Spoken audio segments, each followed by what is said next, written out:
One leg down in Dabo's Triple Crown. Carolina puts up double sixes and finally gets ranked. Are we all sleeping on the heels? And Miami's miracle/gift opens the way to a complete mess in the Coastal if the Canes continue to win. This is ACC Breakdown. We come your way every Wednesday night at 8 o'clock Eastern Time, bringing on the best bloggers in the conference. This week, we've got Ryan Cantor shaking the Southland and also Mike McDaniel from inside the ACC. Hey, guys, thanks so much for joining us this week and breaking down ACC football. We're in November. It's starting to get fun. All right, Ryan, let's start with you. We're at number one in the college football rankings for Clemson. I believe this is the first time that Clemson has been ranked number one in any kind of poll since they won the national championship in 1981. I'm guessing you're okay with the ranking and feel that it's justified. Yeah, I mean, when you look at the resumes, they've now beaten Florida State, Notre Dame, Alabama. Their case is tainted because they have one loss, which is looking worse and worse now that Ole Miss lost again. Memphis is losing, which makes the Ole Miss loss look even worse. Ohio State, I think, would be the only other team to have a case against Clemson. But they just haven't played anyone. They're an undefeated defending national champ. And that's why you at least consider them.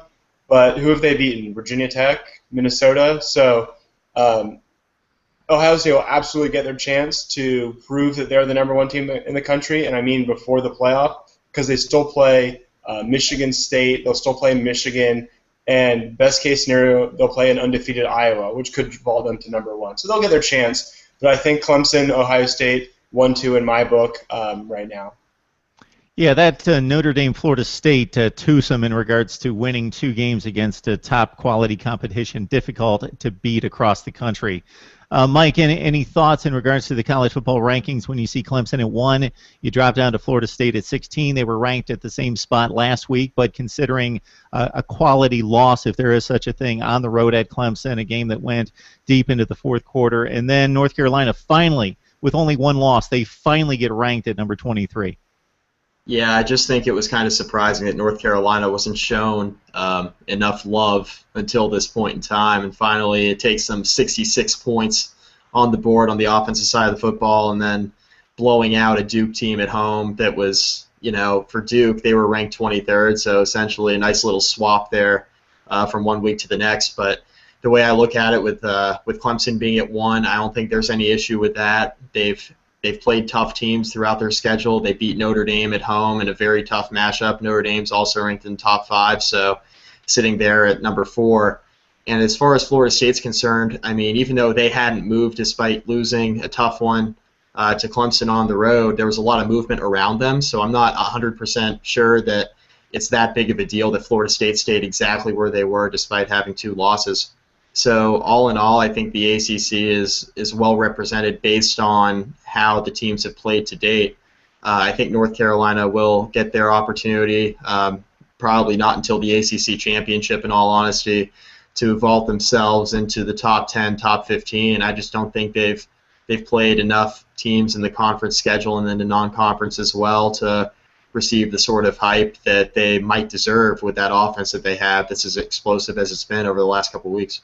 Yeah, it's kind of odd with Florida State's situation in that you reason that at number 16 in the first initial poll, or college football standings I should call it, with Clemson in front of them, even though at number 16 they still had a shot with only one loss. Now they stand 1 week later at the same position, but basically they are out of it, not being able to play in an ACC championship game. And with 2 losses, Clemson, of course, in prime position with one what we would consider difficult game ahead of them in the ACC championship game. So, Mike, looking back at last weekend's play with North Carolina putting up 66 against Duke, the Clemson-Florida State game, those are the 2 games of significance, although Pitt plays out of conference against Notre Dame, loses by 12. They're still in the race in the Coastal. Anything else stand out to you? Well, I just think the fact that Marquise Williams threw for 400 yards in the first half against Duke's defense was pretty embarrassing for the Blue Devils. Takeaways from that game, I mean, we all knew how explosive North Carolina's offense was. I found it interesting that Duke was still able to move the ball even when North Carolina had a huge lead. I think that's something to watch for as North Carolina continues down the stretch. How are they going to be able to stop the run? You saw Thomas Sirk break off a couple long runs there in the second half. Even though the game was out of hand, that's something that North Carolina will have to watch going forward because the defense has been the point of emphasis this season after how poorly they finished last year.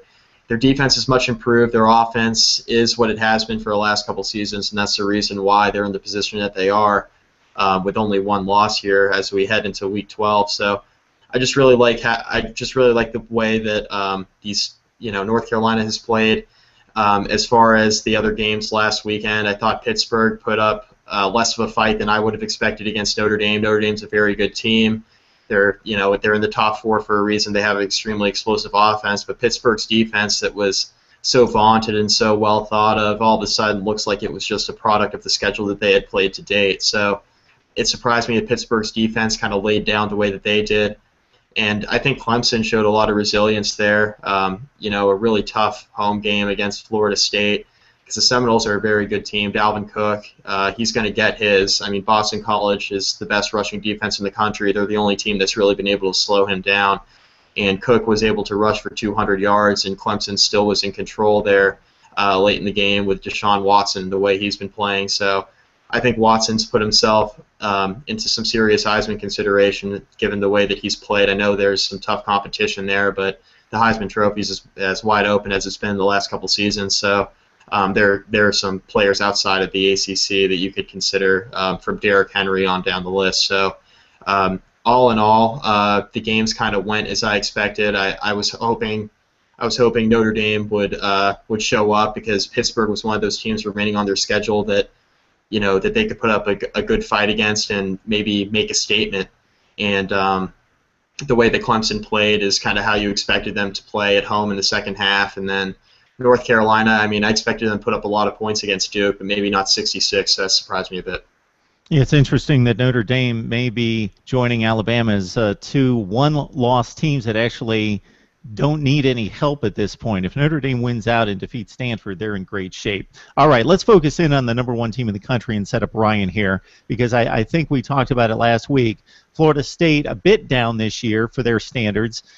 Defensively, though, they were extremely tough on Deshaun Watson and company for most of that game. It was an extremely hard-fought game, a very physical, very intense game. Especially focusing on the last 10 minutes of the game, Ryan, and looking at a 13-13 game, I thought the separation between the two teams was Deshaun Watson, as Mike talked about. He led those 2 clutch drives for the field goal and the game-winning touchdown with his legs, both gaining first downs with his legs and also creating more time to extend plays to find people downfield. Jordan Leggett had a bunch of big catches as well. And the defensive line for Clemson, just one of the best in the country. Yeah, Florida State's actually a really good team. I know they lost to Georgia Tech, and now they have a second loss.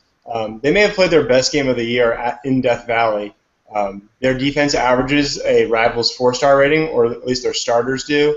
So they're really talented, and you could see it on the field in Death Valley this past weekend. But yeah, I totally agree. I think Watson was the difference. I think both teams otherwise were somewhat evenly matched. He struggled a lot in the first half. He missed some, I won't say routine, but throws that he should have made, he was missing. And in the second half, he started to connect on those. And then he would go back and he wouldn't force the throws, but instead he would take off. They weren't designed to run plays, but there was just nothing available, and he was able to use his legs to pick up a handful of first downs. Really kept the offense moving. I think that was a huge difference in the game. And Jordan Leggett, as you allude to, I think we talked about him, I believe it was the beginning of this season, being was he one of the worst or one of the best tight ends? He has all the ability, but he's never put anything together. And he admitted he wasn't a hard worker, I think it was maybe 2 years ago now. And now we're seeing him finally put it together, and he's becoming among the very best tight ends in the conference, which is really, really huge for Clemson with Mike Williams, the taller wide receiver, out possibly for the year. All right, folks. It's ACC Breakdown coming your way every Wednesday night live at 8 o'clock here on Google Hangouts. You can catch the uploaded version on YouTube at Mark Rogers TV. We've got Ryan Cantor of Shaking the Southland and also Mike McDaniel from Inside the ACC breaking down some ACC football, and it's getting very interesting. North Carolina, Clemson. Of course, the Tigers would be a decided favorite in an ACC championship game. I would expect the spread to be somewhere in the 10-13 range. Mike, do you give North Carolina any kind of puncher's chance in a game against Clemson? Well, if you're putting up 50 points a game, I think it's hard not to give a team an opportunity, but what you're looking at with North Carolina to a lesser degree is what you kind of look at with the Big 12 and all those high-powered offense and not a ton of defense. Now, North Carolina's defense has improved quite a bit from last season when they were last or nearly last. They were definitely near the bottom of almost all defensive categories. They were just horrendous. But they've improved with Gene Chizik there as defensive coordinator. But what you're seeing with them is they can put up points in a hurry. I think anytime you have an offense that can be that dynamic with Marquise Williams, when he's not turning the football over, man, he can really play. They got a great stable of running backs there with Elijah Hood on down the list and a ton of receivers, starting with Bug Howard all the way down. So, I mean, North Carolina has a great offense. It's their defense you would worry about. And Clemson's got quite a good offense themselves. And the way Clemson's defense has played this year, I mean, I think you're right. 10 to 13 points would be the range for a spread, I think, pretty easily. Clemson would definitely win the game, but, you know, if North Carolina was able to bust a couple big plays open, you never know what could happen, especially if their defense showed up and played well against Clemson. But, yeah, I'd give them a puncher's chance.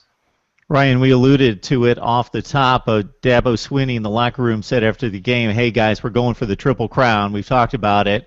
With the Atlantic Division Championship, we finally cleared this Florida State barrier. Of course, the ACC Championship is what he was alluding to next, and a College Football Playoff Championship. Syracuse, Wake, I believe, the week after South Carolina, the big showdown in the Palmetto State, although the Gamecocks not what they've been in previous years. Then North Carolina. So there's a lot of football left to be played. North Carolina, most likely in an ACC Championship game. So there's almost a sigh of relief after clearing Florida State, but there's 4 more games left to be played if there's a college football playoff opportunity after that. How comfortable are you in Clemson's position? Obviously, it's a great place to be, but there's still football left to be played.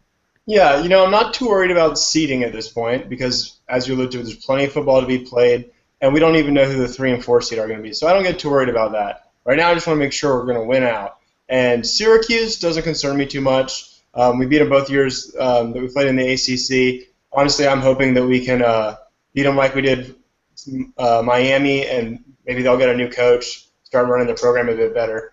Wake Forest, I think they're doing things the right way. I think they're building a program. They're kind of almost where Syracuse needs to be. They've bottomed out, and now they're improving. Syracuse is kind of like reaching the bottom.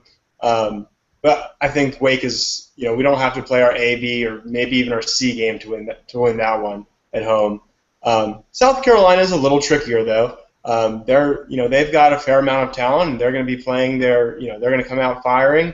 I'm not so sure that they're, definitely going to lose this game to Florida, and they have the Citadel as well. So, they could be playing for a bowl berth depending on how their schedule shakes out. So that's no gimme. The only game that really scares me though is North Carolina. They're putting up a ton of points. And I think one interesting thing to think about that we talked about before, who's the best quarterback in the ACC? Watson, Kaya. Well, maybe I think we've determined that Watson's pretty confidently the best, but maybe Marquise Williams is the second best. Maybe it's not Kaya or Everett Golson. Or surely it's not Everett Golson now. Maybe Marquise Williams is second best, and that's a scary offense to play. You can't play your B game and win that. Yeah, North Carolina's improved so much on defense. They were a disaster last year, had like a 73-point game against East Carolina, but they've improved under defensive coordinator Gene Chizik in his first year in Chapel Hill. Definitely not to Clemson's standard defensively or Florida State's yet, but at least they're capable and competent to the point they can get 2 or 3 stops a game and give their offense a chance to score points. The North Carolina offense versus the Clemson defense would be intriguing, no doubt. 2 of the best units in the country on their respective sides of the ball. All right, guys, let's pour through these games for this week in the ACC. Everybody in action, everybody playing each other. You guys ready to make some picks? Yeah, let's do it. All right. Okay, Mike, let's start with you. We got Virginia Tech needing to win some games to get to postseason play. They come in at 4-5, 2-3 in the ACC, going to Georgia Tech, another disappointment. So, Mike, I'm not going to make us look too good in reminding people that we were talking about this as a potential division championship de facto game before the opener. but Georgia Tech comes in at 3-6, so there is no margin of error for the Yellow Jackets to get to postseason play. Yeah, imagine that. We're finally at November 12th, and neither of us were right, Mark. So there we go. It goes to show how unpredictable this college football season has been. I'm a Virginia Tech alum. You guys both know that, but the viewers that watch us on a consistent basis know that by now. I write as partially as I can, and with Frank Beamer retiring, or as impartially as I can, let me rephrase that, but with Frank Beamer retiring, this is their first game since the announcement. I think the Hokies are going to come out motivated and win a tough game on the road. They need this one because they finished down the stretch of North Carolina and Virginia. And, if you don't win this one, you got to beat North Carolina in a very tough home game and Beamer's last stand there in Blacksburg. So I'll take the Hokies. They need it. If they don't win this game, they're going to have a lot of trouble making a bowl game. Yeah, Ryan, Georgia Tech, none of us would have believed that this team would have been at 3-6, but considering the schedule, arguably the best in the ACC, it's not hard to fathom considering their losses, for the most part, against some of the better teams in the ACC and around the country. Hosting Virginia Tech, and I know that you got familiar with Georgia Tech getting blasted by Clemson earlier this season, 43-24. Yeah, I'll take Virginia Tech. I don't think it's as much the motivation as it is having Michael Brewer back at quarterback. On Shaking the Southland, when we were predicting the Coastal Division champ, we didn't predict Georgia Tech simply because their schedule is outrageous. Florida State, Clemson, as well as some non-conference games, Notre Dame, Georgia. If Georgia was better, my goodness, that schedule is outrageous. But I think we said North Carolina or Virginia Tech, one of those two teams to come out. They have easy schedules in conference. I think if Michael Brewer had stayed healthy all season, we'd be looking at the Virginia Tech UNC game as the game that's kind of the semifinal. But as it is, obviously Michael Brewer got hurt. Virginia Tech struggled. He's back now. I think they beat Georgia Tech.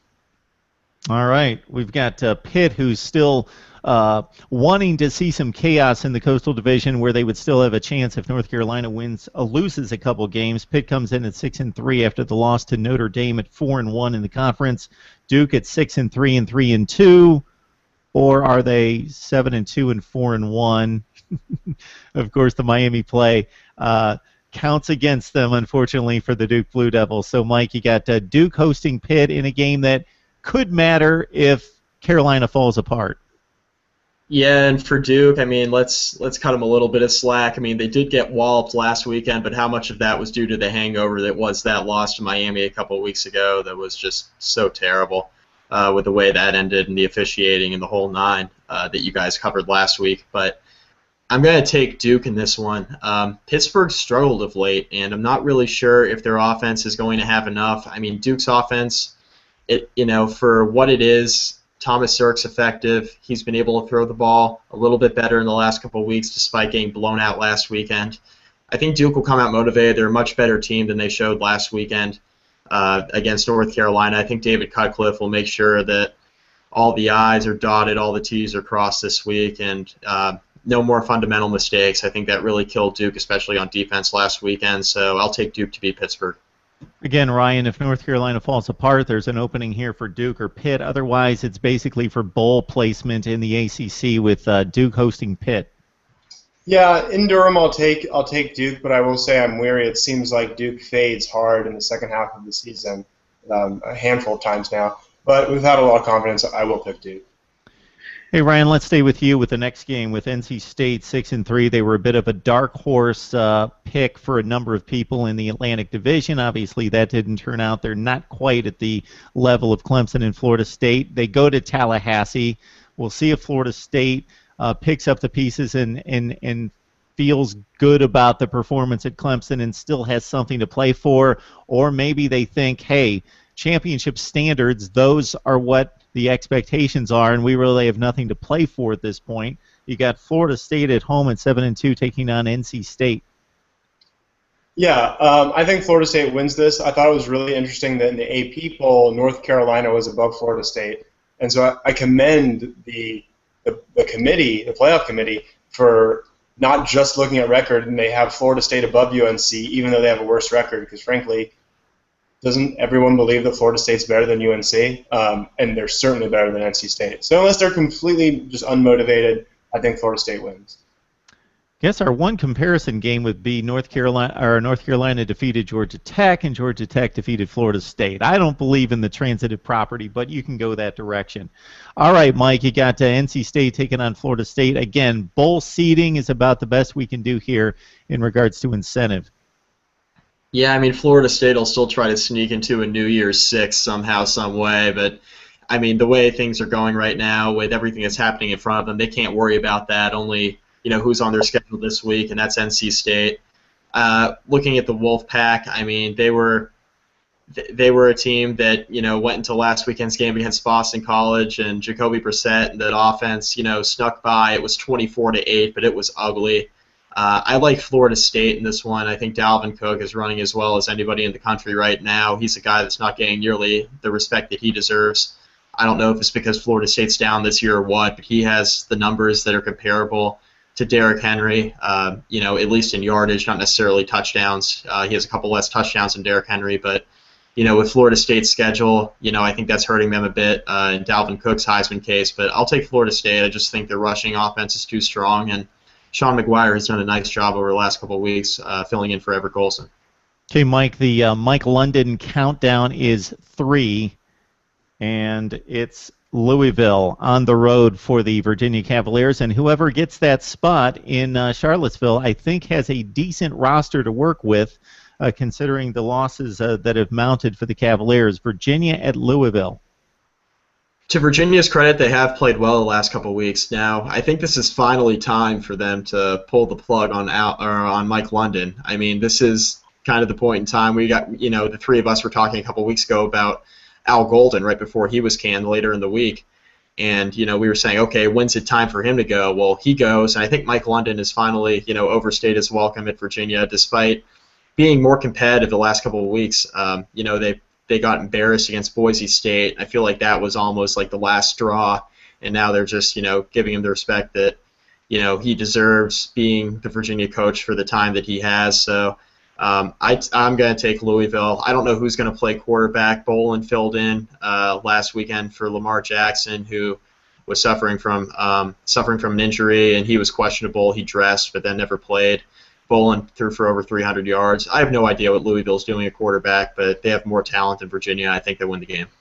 Hey, Ryan, long term, you would think Louisville would have the program that would have the capacity, most likely, to compete occasionally with Clemson and Florida State. Not so this year with the freshman at quarterback, as Mike outlines for us. Louisville hosting Virginia. Yeah, last time I was on the show, I said Louisville over Wake Forest was a lock, and they won by 1 point. I will again say Louisville over Virginia is a lock. Maybe they'll win by 2 points. Okay, this time Louisville's at home. Last time they had to go to Winston-Salem, and that turned out to be a rough one.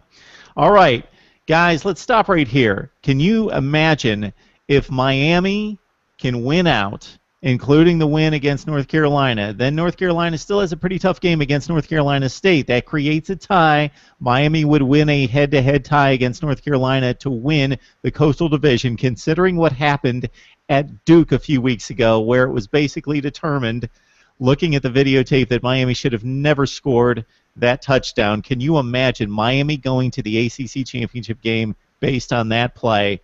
That would be crazy. Ryan, we got North Carolina hosting Miami. Is the plot going to thicken, or is North Carolina going to lock up the Coastal?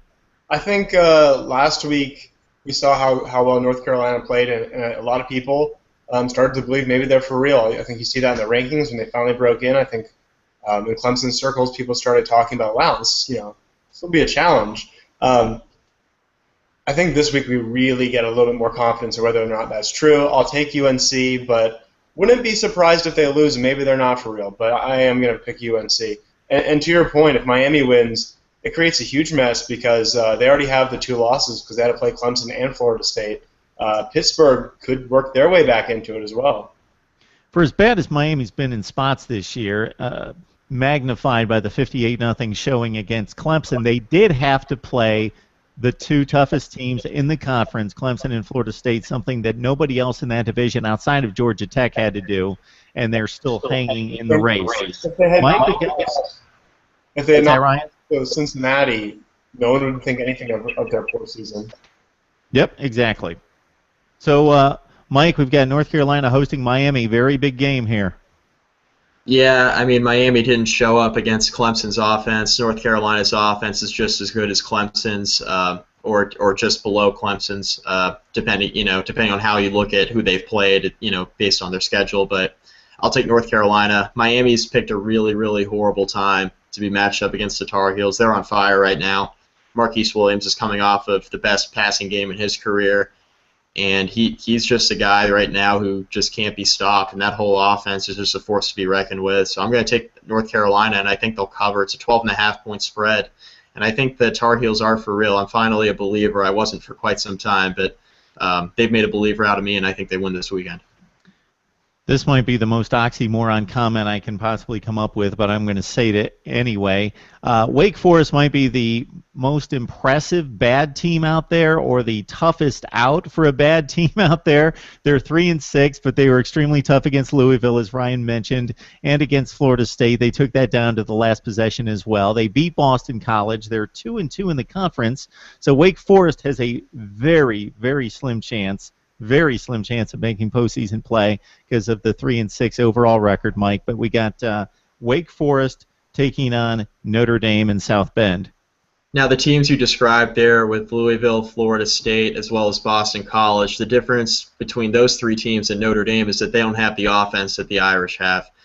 Florida State's offense has shown in spots they have the athletes, clearly, with Dalvin Cook and some of the guys they have on the outside, Travis Rudolph, Bobo Wilson. They do have some playmakers there at Florida State, but not nearly to the degree that Notre Dame has. I think that's the difference in the game. Will Fuller, who actually just announced tonight that he's going to be returning for his senior season next year, that's big news for the Irish down the road. But Notre Dame's offense, I think Deshaun Kaiser's playing too well right now. Will Fuller, I'm not sure anybody's going to be able to stop him. And C.J. Prosise, who just passed the second leg of his concussion testing, may end up suiting up and playing in this game against Wake Forest. So I'll take the Irish on senior day. Ryan, we've got a Notre Dame team that, despite a loss to Clemson, your Clemson Tigers, so you got an up-close look at the Irish in a 2-point loss. They are in the college football playoff if it started today with the one loss, and they're hosting Wake Forest. Yeah, I was a believer in Notre Dame early on. Then they had all the injuries, and I figured they couldn't possibly be this good anymore, and they still are. Wake has 3 wins. They've beaten Elon, they've beaten Army, they've beaten Boston College. I know they've kept it close against some quality opponents, but they haven't won those games because there's a huge talent deficit. They're building, they're doing good things there, but I don't think they have a shot in this game. All right. Ryan, finally, you got Clemson going on the road to Syracuse, 3-6, 1-4. They've got to win out to make postseason play, and of course for Clemson, it's just hold serve and get to that ACC championship game. Yeah, I think Syracuse may be able to beat Boston College, but I think that's about it. I'm hopeful that this may be the year they get rid of Scott Schaefer and really start improving the program. Oh, we should do a coach's corner with Ryan solely on coaching in the ACC, and I think 90% of it would focus around Syracuse. Atlanta is not soft-nosed. Mike, we've got Clemson going to Syracuse. Yeah, I was going to say the coach's corner is just surrounding Syracuse, and that's it. No, I mean, Syracuse is a bad football team, but what they did show earlier in the season is they can hang around with some really good teams. They hung around with LSU for a while. Clemson, in my mind, Clemson's better than LSU. So, by the transitive property, Clemson will blow out Syracuse. However, I think Syracuse might hang around for, the first 5 or 6 minutes of the game. First 5 or 6 minutes? Yeah, first 5 or 6 minutes. And then after that, I think that's about it. Maybe Syracuse gets a field goal on the opening drive, and then they don't score the rest of the game. That's very benevolent of you. Try it. Hang around for 5 or 6 minutes. I did notice, Ryan, I saw a story where Dabo Swinney was trying to educate his team on Jim Brown, the great Syracuse Cleveland Browns running back, by naming Jim Brown, your long snapper, center, somebody along the offensive line, as the captain for this week's Syracuse game. And so he brought up the name Jim Brown. He got a bunch of blank stares. Nobody knew who Jim Brown was pretty much across the board on the Clemson Tigers. So he went into his history book to explain who the great Jim Brown is, maybe the greatest football player of all time. I got to say I was a bit taken back by that, but a bunch of 19 and 20-year-olds, that's what you're going to get. Yeah, I mean, just think, you think about Miami and all the greats they have. How long is it going to be until kids don't know who, like, Clinton Portis and Ed Reed are? Yeah, Ed Reed, Jim Brown. I think there's a bit of a disparity there, but maybe Miami will also think Al Golden's a good coach, so you got to watch it with their fans. You never know what'll happen. All right, guys, we're zeroing in on probably Clemson and North Carolina for an ACC championship game, but the Tar Heels with some work to do. All right, we got Mike McDaniel from inside the ACC, Ryan Cantor from Shaking the Southland. This has been ACC Breakdown. We will see you next time. Thank you.